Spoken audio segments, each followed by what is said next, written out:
Good morning everyone. Our next topic is वाच्य. वच्य धातु से अणत प्रत्यय करने पर वाच्य शब्द बनता है जिसका अर्थ है कहे जाने वाले या बतलाए जाने के योग्य। संस्कृत भाषा में वाच्य के 3 भेद बताए हैं: कृत्रिवाच्य, कर्मवाच्य और भाववाच्य। अगर जैसे हमें सेंटेंसेस दिए होंगे तो एक से दूसरे वाच्य में बदलने के लिए हमसे पूछा जा सकता है। इनके जो परिभाषाएं हैं या फिर जैसे हमें इनकी पहचान करनी है तो वो उनके नाम से ही क्लियर हैं।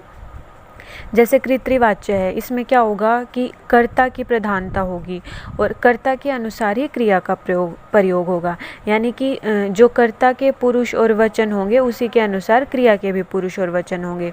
जैसे राम है पठती, जो राम है वो कर्ता है और जो राम में प्रथम पुरुष और एक वचन का प्रयोग हुआ है, तो जो पठती है वो भी धातु का प्रथम पुरुष है और एक वचन है। इसलिए क्रिया वही पठती हमने बता दिया जिस चीज़ को कि क्रिया भी प्रथम पुरुष एक वचन का प्रयोग हुआ है। कृत्रिवाच्य में कर्म व द्वितीय विभक्ति का प्रयोग हुआ है। जैसे राम है भोजनम खादती, एक और एग्जाम्पल अगर देखें हम तो राम करता है, कर्ता के अनुसार क्रिया का भी प्रथम पुरुष एक वचन यानी कि खादती का प्रयोग हुआ है। भोजन है जो वो कर्म है और जो कर्म होगा उसकी हमेशा द्वितीय विभक्ति लगेगी।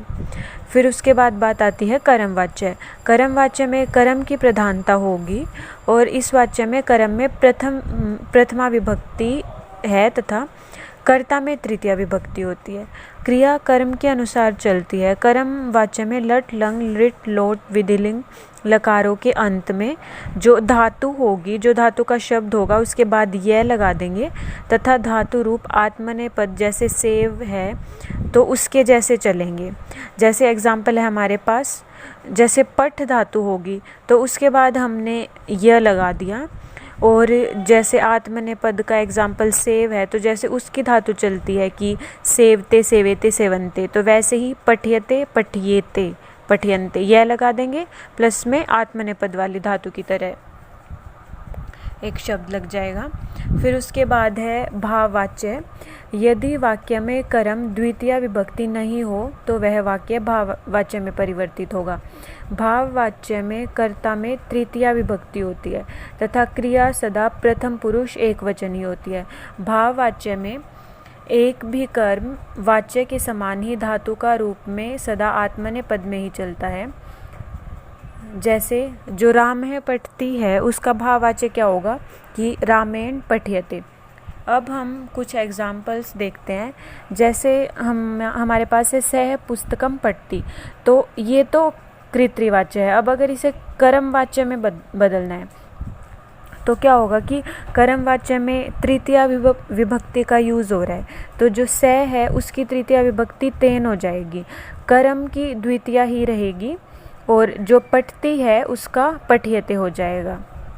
फिर जैसे हमने नीचे बताया कि जो स तऊ ते हैं उनकी तृतीय विभक्ति यानी कि तेन ताभ्याम तई हो जाएगा, और जो ये है धातुएं हैं इनका जैसे पट्टी, पट्टा, पठंती है तो पट्टी पठ्यते में बदल जाएगा, पठ्थ पठियते में और पठंती पठियते में।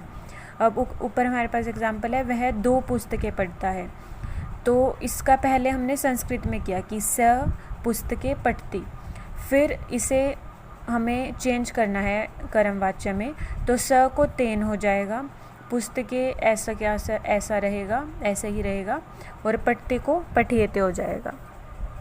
फिर उसके बाद है वह पुस्तकें पढ़ता है, तो अब पुस्तकें यहाँ पे ज़्यादा हो गई, ऊपर 2 पुस्तकों के लिए बोला गया है तो वह के लिए तो स लिखेंगे, पुस्तकें ज़्यादा हैं तो पुस्तकानी हो जाएगा, पढ़ता है तो पठती।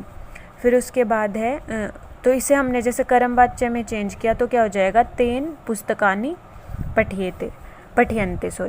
फिर तऊ पुस्तकम पठ्यते, तऊ की तृतीया ताभ्याम पुस्तकम पठ्यते।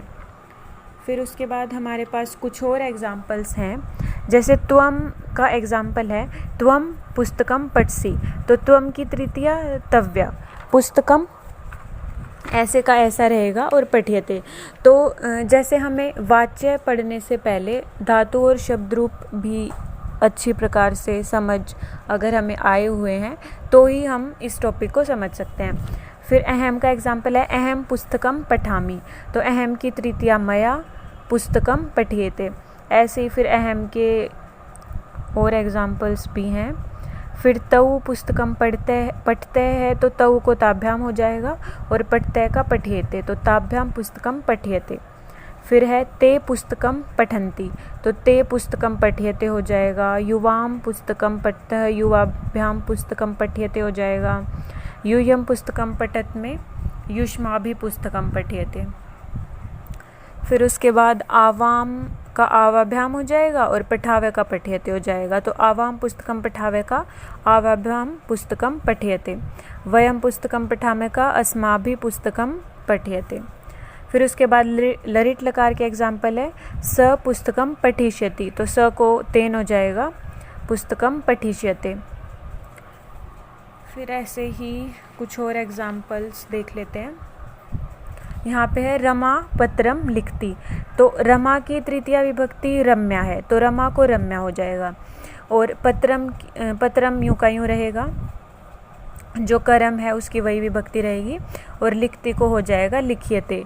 तो हम सब क्लियरली देख सकते हैं कि इस टॉपिक को समझने से पहले हमें धातु और शब्द रूप हैं जो वो आने ही चाहिए। फिर उसके बाद लता फले खादती, लता की तृतीया लत्या हो जाएगी, फले खादियते, खादती का खादियते। राम है रावणम हन्ति, रामेण रावण है हन्यते।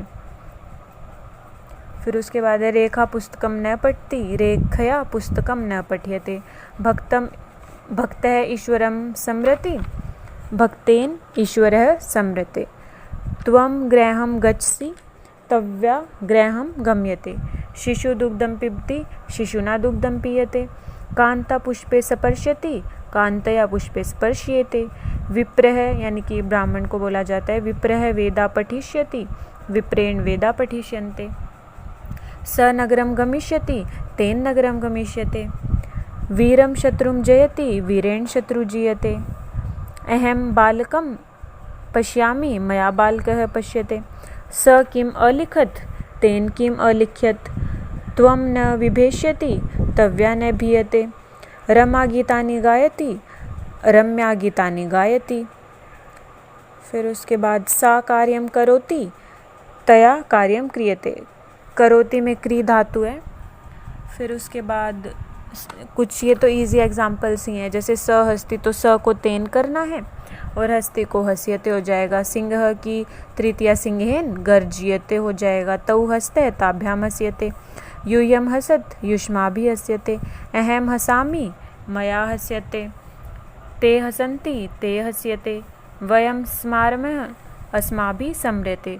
अहम पिबामि, मया पीबते। आवाम चलावः, आवाभ्याम चल्यते। सा गमिष्यति, तया गमिष्यति। तो इस टॉपिक में मेन चीज़ क्या है कि हमें एक बार मतलब सभी वाच्य को समझ के कि किस में कैसे किस विभक्ति का यूज़ होगा और कन्वर्जन्स ही सीखने हैं।